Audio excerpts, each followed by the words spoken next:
Hey guys, Hal here. In this video we're going to be covering the SDX mod for adding in switches to the game. So install the mod as usual. I'm not going to cover that as there's loads of tutorials online. Once the mod is installed you can make yourself some switches. I've got some here, so place them where you want, just like that. Let's just put some concrete.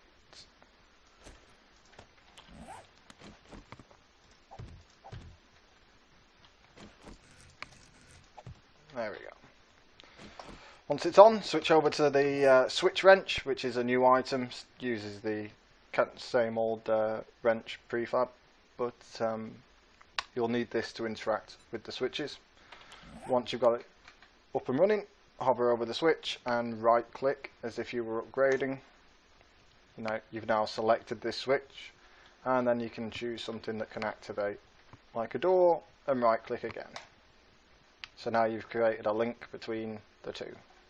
So when you press the button, the block activates and chickens appear and run away. Stay in there, chickens. That's it, basically. Nice and simple, but it just means you can remotely control your doors, or let's quickly show you over here.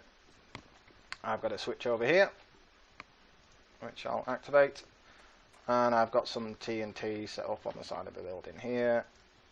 So I've just created a link between the two, and when you click the switch, boom.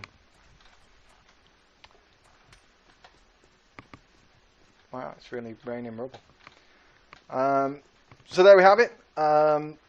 Test it out on other blocks, see what works and what doesn't. If you can find something that doesn't work that you would like to work, just leave me a note in the forums. One thing I have disabled are containers. So in the original version of this mod, you could create a link between your switch and your container, and when you flip the switch you could access that container.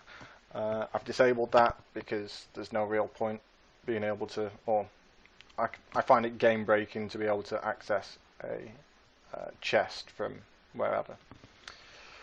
The only limitation on the switches is the switch and whatever you're switching have to be visible to each other, or not direct line of sight, but it has to be in the loaded chunks that are around you from where the switch is. So you can't have a switch here and teleport all the way over here and have something work.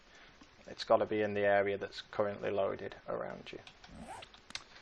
So I've got a few ideas on I might be able to get it to work over greater distances, but I've got to dig into the code some more. Alright, cheers guys, have fun.